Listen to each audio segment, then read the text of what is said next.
అప్స్వగ్నే సదిష్టవా సౌషధీరను రుద్యసే గర్భే సంజాయసే పునః.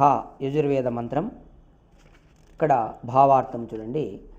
జీవుడు శరీరమును వదిలిన పిమ్మట వాయువు మరియు ఓషధి మున్నగు పదార్థములయందు భ్రమణమునర్చుచు కర్మానుసారంగా నియమిత సమయమునందు శరీర ధారణమునర్చి పునర్జన్మమును పొందుచుండును. చూడండి, ఇక్కడ పరమేశ్వరుడు ఈ యజుర్వేద మంత్రం ద్వారా ఎవరైనా కానీ జీవుడు శరీరం వదలడం అంటే చనిపోయిన తర్వాత అతను మళ్ళీ జన్మిస్తాడు.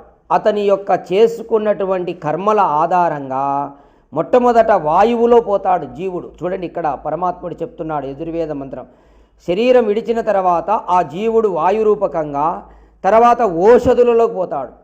ఓషధులు అంటే మనము తినేటటువంటి ఆహార పదార్థములు, ఓషధులు, వనస్పతులు, ఈ రెండిటిలో చేరతాడు.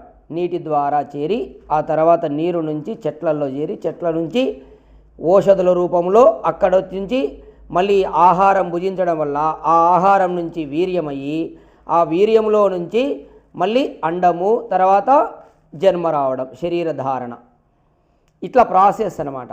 ఈ ప్రాసెస్ ప్రకారం అతను చేసుకున్నటువంటి కర్మానుసారంగా మళ్ళీ శరీరం నియమిత సమయమునందు అంటే దానికి ఎంత ప్రాసెస్ ఉంటుందో ఆ ప్రాసెస్ ప్రకారం జరిగి అతను ఏ కర్మలు చేసి ఉంటే అటువంటి శరీర ధారణ చేసి పునర్జన్మను పొందుతాడు జీవుడు.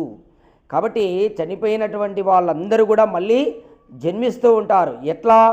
వాళ్ళు ఏ కర్మలు చేసుకుంటే ఆ కర్మలను బట్టి శరీర ధారణ చేస్తూ ఉంటారు. ఓం.